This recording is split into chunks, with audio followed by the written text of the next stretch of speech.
And the organs come from somewhere. The organs come from bodies. The organs Right. come from bodies. Where do the bodies come from? Well, that's the thing.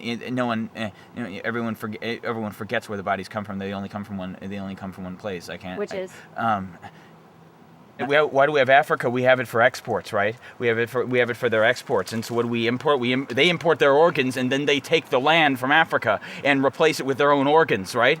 Yeah, around, worldwide, right? Worldwide, that's right. Because you never, that's a brilliant thing. When you're inside, you don't see, they don't have any of their logos inside. Inside where? Inside the industries, inside the buildings.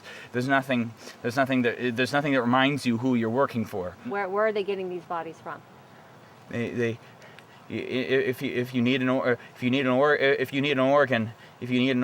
then they'll give you an organ, and then you have that organ, and then they might take that organ back, right?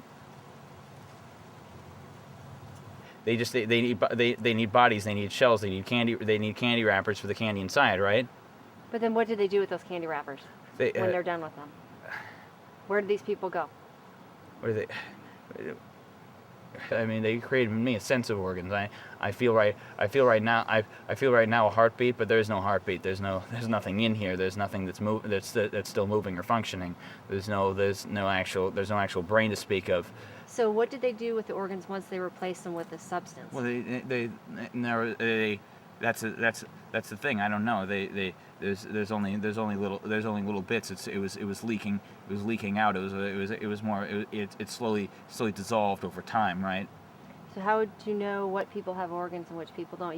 I could be walking around just like you and not have any organs, just have a substance inside of me. Well, if you know how to use it. Only if you know how to use it. If you don't, it's a gradual thing. You got to know how to. You've got to learn how to make the substance act. Keep you alive. If you don't, well, it's gradual. It's like, how do we learn to breathe oxygen, right? You just do. Right. You just do.